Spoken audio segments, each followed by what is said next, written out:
A touching and powerful tribute to the resilience of single mothers who have faced the unimaginable challenge of raising their children in poverty alone and unassisted. Author Thato Oscar Mokhudu shines a light on the often invisible struggles of these remarkable women who, despite being abandoned by the fathers of their children, have found the courage and determination to create a better life for their families. So to tell us a little bit more about the offering, author Thato Oscar Mokhudu is going to be joining us here in studio. Thato, good morning. Thank you for joining us at this hour. Thank you for inviting me, and good morning to the viewers.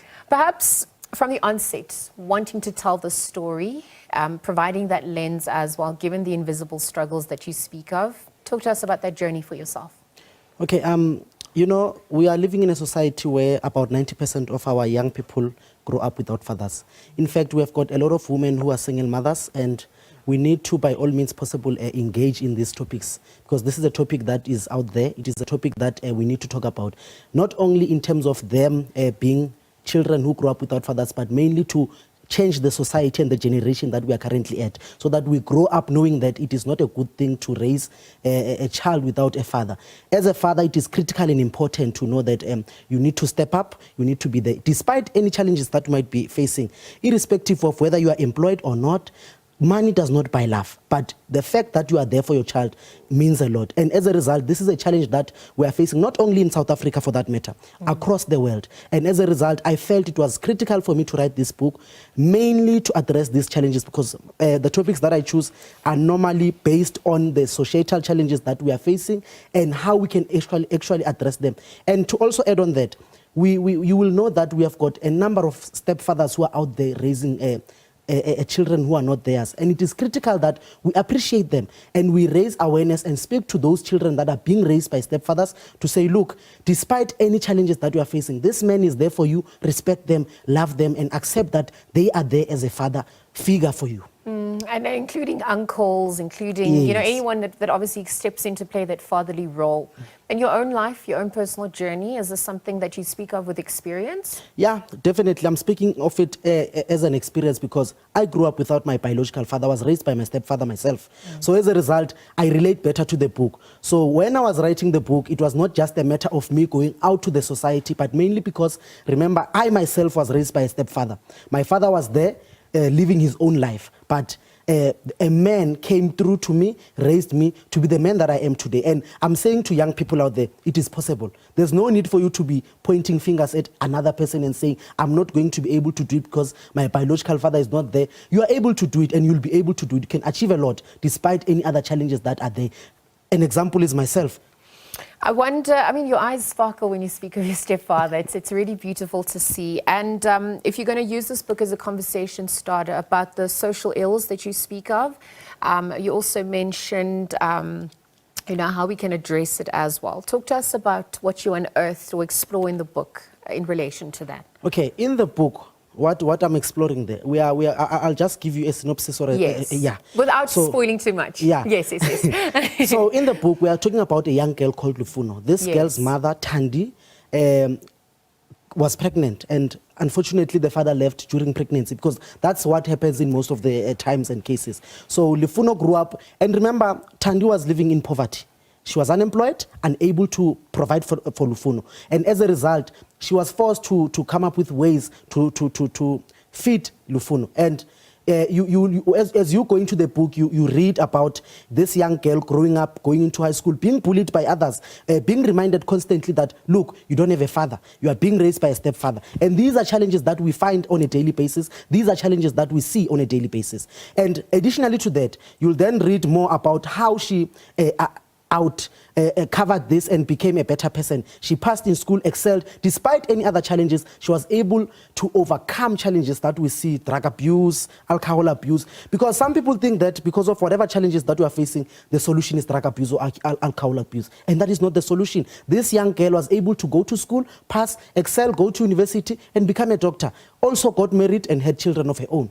Because it's also about capacity building and healing and getting tools to better cope, you know, given the cards we've been dealt in life as well. I mean, and that's obviously also speaking from a privileged standpoint.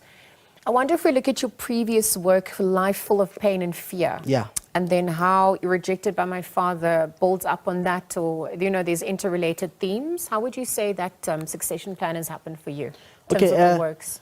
You know, when I plan, I ensure that by all means possible, I link my topics because Yes. you'll go back to my Facebook, James. It was talking about teenagers and adolescent stage, what we face in high school as young people. And then we move to Life Full of Pain and Fear, which addresses challenges of children and women abuse. And you'll realize that majority of the women that are being abused are also part of those that are rejected by their fathers. And you'll know that the women with which grow up without their fathers end up going out to seek love out of men out there. As a result, I wanted to write this book to say, look, you can be abused by another man from the Life Full of Pain book. However, you can overcome that. Being rejected by a father doesn't mean that you must be abused, you must be tormented or treated otherwise. You must be able to live your life happily and understand that you can overcome any challenge that is there and become a better person out there. We're obviously also advocating for equality between men and women at large. And the system, patriarchy itself, white supremacy, you know, these are institutionalized systems that affect the world over.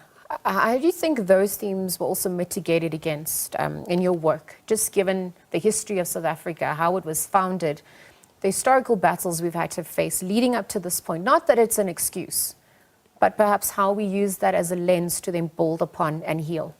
Yeah, you know, the inequality that we see in South Africa, as you've mentioned, is a challenge as well. However, we need to rise as a society and work together. We need to unite and become one in addressing these challenges, because I can tell you now, despite any other fact, this is a challenge that is faced by every individual. Whether or not you are black, white, colored, it doesn't matter. This is a challenge that everyone faces. And also, in terms of inequality, I want to mention that we need to also accept the fact that there are women out there who are refusing fathers to be part of the lives of their children. And we must address that as well. We must encourage women to say, look, whatever challenges that you had with your partner does not have to include the child. You need to become one of those individuals who say, I put my child first, so that the father is there to raise the child. Despite any other challenges that are there, we need to change whatever stigmas and whatever mentalities that we have as a society and unite as one to address these challenges. And so if we're speaking about these gendered roles and responsibilities and accountability, perhaps also just growing up, getting the tools that you need to show up and be fully present, what does that look like? How is that then going to transform society at large, given what you've written about? Okay, I think it would be best that a society accepts that we have got a challenge that is out there. And that challenge that we have, we need to face it one-on-one, directly, without even having fear. We need to robustly discuss these challenges. And we need to, by all means possible, ensure that we are there to address these challenges. Whether or not these challenges are being faced by whatever kind of an individual, we need to address them as a society and as one. Have you noticed a change in terms of the strides that have been taken? You've got your GBVF strategy, your national strategic plans by the president, perhaps also being infiltrated top down. But what more needs to be done at this point, given the scourge? Yeah, no, I have not noticed any change. Yeah. I think there's more that needs to be done. More needs to be done to address these challenges that we are facing, because from what I'm seeing, we are talking about statistics on a daily basis, but what solutions are there to address these challenges? We need to come as one, like I've mentioned, and we must assist. You know, there's this mentality of saying government must step up alone, but government cannot step up if we as a society does not hold hands with government to address these challenges, because this is a societal issue. I'll give you an example. Abuse does not happen at the government offices. It happens at our hoods where we stay. And if we as neighborhoods and people from those neighborhoods step up and address these challenges, we will be able to assist government, because government can come up with whatever strategies, whatever budget, whatever amounts, but if we are not united as one, we are not going to be able to address these challenges. Like, for example, I'll tell you, we've got this mentality of saying it's a neighbor's issue, I cannot involve myself in that issue. That's not how we address these issues. We need to come up and become one. See how we can assist each other. If it means we go sit each other down and address these challenges, then so be it. Let us do that. Inclusive of these fathers that are rejecting their children. There's nothing wrong with saying, look, you have rejected your child. Go back. Look, self-introspect. Look at what you have done. Think about it and ask yourself if you would like that to happen to you. If you won't like that to happen to you, then go back, Take care of your child, whether it's financially, emotionally, whatsoever. Be there for your child. It does not have to be about money, but it's about love and you being there. That's all. How else can we better support single moms at this point, or single parents? I'm asking this because the nature of the family structure used to be the nuclear family. Mom, dad, and children. And obviously that's shifting given the ways of change in society at large and just the way people also identify. Those are obviously shifting dynamics, and it's shifting that base, that foundation. And so if we're going to reimagine what this unit is now going to look like, what does it need to be reimagined as? How do we better support single parent households as well? Number one, we need to understand one thing. No one chooses to become a single parent. That's one thing we need to understand. And to support them, we cannot as a society judge them and say, look, you are raising a child alone, the father left and things like that. We as a society need to be there for them. Whatever advices that we can provide, we provide them. Whatever support, whether emotional, financial, whatever kind of support that we can be able to provide, we provide it to these single mothers, or particularly single parents, because remember, it's not only mothers that raise children alone. Absolutely. Even fathers do raise children as single fathers. So we need to be there to assist them, because there are certain things that need you as a single parent to address. Like, for example, if you are raising a boy child and then you are a woman, there are certain things that need a man to be there to assist you with. And if there's no men in that particular household, there are men across the street. Why can't we assist that woman to fix that issue? I know that this is not the last time we're going to see you, because you obviously are an avid writer. So I'm excited to see what comes next from you and too, but we're going to leave the conversation there for now. Thank you for joining us at this hour. Author of the book Rejected by My Father, Thato, re-emphasizing the importance of responsible fatherhood and the impact of absent fathers on families and society at large. Again, thank you to him for joining us at this hour.